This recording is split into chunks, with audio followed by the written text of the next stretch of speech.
बिस्मिल्लाहिर्रहमानिर्रहीम। आज हमने 2-3 बातें ददोछा डैम पे करनी हैं और उसके अलावा हमने ओवरऑल डैम्स पे मुख्तसर सी मारूज़ात पेश करनी है। पहली बात यह है कि हमारा बादशाह डैम है, ये बहुत बड़ा प्रोजेक्ट है। कालाबाग डैम, बादशाह डैम, तरबेला डैम है, ये तकरीबन बराबर हैं। 19-20 का फ़र्क है, लेकिन तीनों बहुत बड़े प्रोजेक्ट हैं। हमारी दुआ है कि हमारी ज़िंदगी में कालाबाग भी बनना शुरू हो जाए। लेकिन बहरहाल जो बादशाह डैम है वो तकरीबन 1400 अरब रुपए का उम्मीद है कि बन जाएगा। अगर डिले ना हुआ तो, टाइमली बन गया तो ज़रा थोड़े पैसों पे बनेगा। और उसमें तकरीबन 180 अरब या इस तरह पैसे जो है वो ज़मीन को ख़रीदने में लगाए गए हैं। वहाँ पे जो हमने ज़मीन ख़रीदी है वो तकरीबन 1 करोड़ रुपया एकड़ भी खरीदी है। इस्लामाबाद से 450 किलोमीटर दूर जगह है, पहाड़ी इलाका है, बेआबो गया है। अच्छी बात है कि हमने वहाँ के बासियों को प्रॉपर कंपनसेट किया है। हमने गवर्नमेंट ऑफ पाकिस्तान ने 1 करोड़ रुपया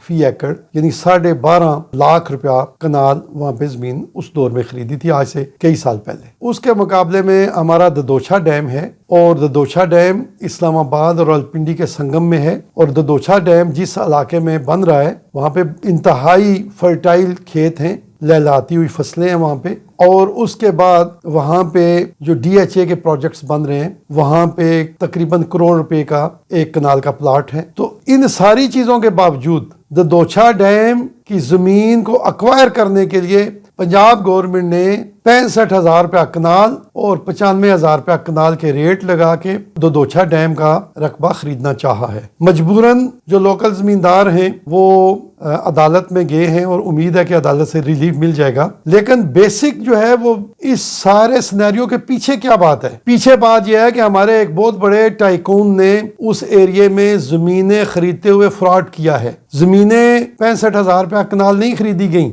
ज़मीनें महंगी खरीदी गई हैं, लेकिन लोगों को पैसे ज्यादा दिए गए हैं और पटवारी के पास कम रेट लिखवा के वहां पे कम फीसें भरी गई हैं जो गवर्नमेंट की फी होती है, और इसमें अरबों रुपए के फ्रॉड किए गए हैं। हमारे नैब वाले, हमारे एंटी करप्शन वाले और बाकी इदारों को जागना चाहिए कि ये क्या हुआ है। यहाँ पे ददोछा डैम के इर्द गिर्द जो इलाके हैं जहाँ पे जमीनें खरीदी गई हैं, जो अब करोड़ रुपया प्लाट मिल रहा है, वो खरीदी कैसे गई हैं, लोगों को पेमेंट कितनी की गई है, वो स्टाम्प और वो रिकॉर्ड चेक किया जाए कि जिसने जमीनें खरीदी हैं उसके अकाउंट में से कितने पैसे एक्चुअली निकले हैं और शो कितने किए गए हैं। ये बहुत बड़ा फ्रॉड हुआ है। मैं यहाँ पे ये नुक्ता बताना जरूरी समझता हूँ कि जमीन जो है वो आम तौर पे जब खरीदी जाती है तो 1 से साला यानी 3 साल में उस मौजे में जो ज़मीनें फ़रोख्त हुई होती हैं उनकी एवरेज निकाली जाती है कि किस एवरेज पे ये ज़मीनें जो हैं वो बिकी हैं। जिस एवरेज पर वो ज़मीनें बिकी होती हैं उस एवरेज की बुनियाद पर जो है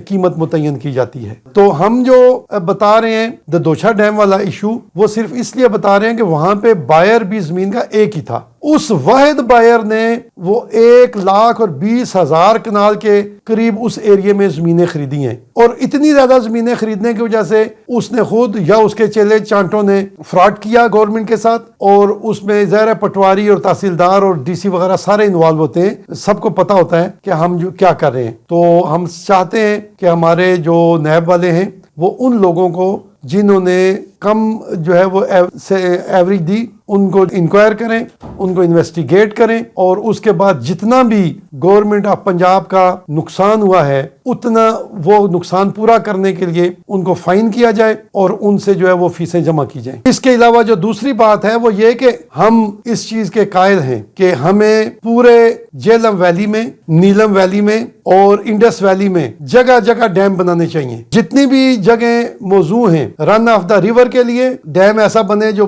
hydro power project run of the river पे या वहां पे बड़ा डैम बना के बिजली बनाई जाए। हम उन सब के कायल हैं। उसकी वजह यह है कि पाकिस्तान के एनर्जी के क्राइसिस और बिजली को सस्ता करने और हमारी सनत को सस्ती बिजली मुहैया करने के लिए इसके अलावा कोई और रास्ता नहीं है कि हम वहां पे जो है वो हाइड्रो पावर प्रोजेक्ट की बिजली जो है वो इस्तेमाल करें। जो कोयले की और जो पेट्रोल की और बाकी जो हम प्रोजेक्ट लगाते हैं, ठीक ٹھیک ہے مجبوری کے تحت ہم نے وہ لگائے ہوئے ہیں, ان سب نے الٹیمیٹلی ختم ہو جانا ہے, ان کی اپنی اپنی عمر ہے, لیکن ہمیں چاہیے کہ ہم ہائیڈرو پاور پروجیکٹ پہ توجہ دیں. تو اس کے لیے ایک نسخہ ہم بتانے لگے جس سے ہماری قیمت خاصی کم ہو سکتی ہے. وہ نسخہ یہ ہے کہ ہمیں زمین ایکوائر کرنے کی ضرورت نہیں ہے. جہاں بھی ہم ہائیڈرو پاور پروجیکٹ بنائیں وہاں پہ جو زمین ہے اس کے بدلے میں زمینداروں کو ہم اس پروجیکٹ کے شیئرز دے دیں.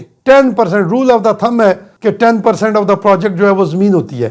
تمام زمینداروں کو 10% جو ہے وہ ہم دے دیں شیئرز. اس کے بعد جتنی بھی وہاں سے بجلی پیدا ہو 10% ان لوگوں کو رائلٹی مل جائے. جتنی بھی وہاں سے پانی ہم بیچیں شہری علاقوں کو دیں پانی کی پر گیلن قیمت. تو لوکل جو زمیندار ہیں لینڈ لارڈ ہیں ان کو 10% ہم اس کا رائلٹی دے دیں. تو اس سے ہماری سٹاک ایکسچینج اچھی ہو جائے گی. سٹاک ایکسچینج میں یہ نیا انسٹرومنٹ آ جائے گا جو زمین کے شیئرز ہوں گے, مختلف پروجیکٹس کے شیئرز ہوں گے, اور حکومت کے اربوں روپے صرف بادشاہ ڈیم سے ہمارے تقریباً 200 ارب روپے کم ہو جائیں گے. یعنی وہ ہمیں نہیں خرچ کرنا پڑتے. اب بھی وقت ہے کہ ہم ان لوگوں کو یہ انسینٹیو دے دیں اور سٹاک مارکیٹ میں وہ شیئرز بیچ کے تو گورنمنٹ وہ پیسے وصول کر لے. جو لوگ خود لینا چاہتے ہیں جن کے پاس پیسے آلریڈی لیے ہوئے ہیں پہلی ترجیح ان کو دی جائے. تو یہ نقطہ نگاہ اس لیے ہم پیش کر رہے ہیں کہ ہم اپنے پروجیکٹس کو سستا بنائیں اور اپنی بجلی جو ہے ہماری وہ 1 روپیہ یا 8 آنے یا 10 آنے فی یونٹ کے حساب سے ہمیں بجلی ملے, اور کوشش کر کے ہم اپنی انڈسٹری کو سستی ترین بجلی دیں تاکہ ہماری انڈسٹری انڈیا کے ساتھ, بنگال کے ساتھ, چائنا کے ساتھ, باقی جو ممالک ہیں دنیا میں ایکسپورٹس کریں ان کے مقابلے میں ہماری انڈسٹری جو ہے مقابلہ کر سکے اور ہمارے ایکسپورٹس بڑھ سکیں, ہمارے فارن ریزروز بڑھ سکیں, ہمارا بیلنس آف ٹریڈ اور بیلنس آف پیمنٹ اچھا ہو سکے. تو ہمیں اپنے ہائیڈرو پاور پروجیکٹس کے جتنے بھی زمینیں ہیں ان کو خریدنے کے بجائے ان کے شیئرز ہم فلوٹ کریں. وما علیہ الا البلاغ المبین.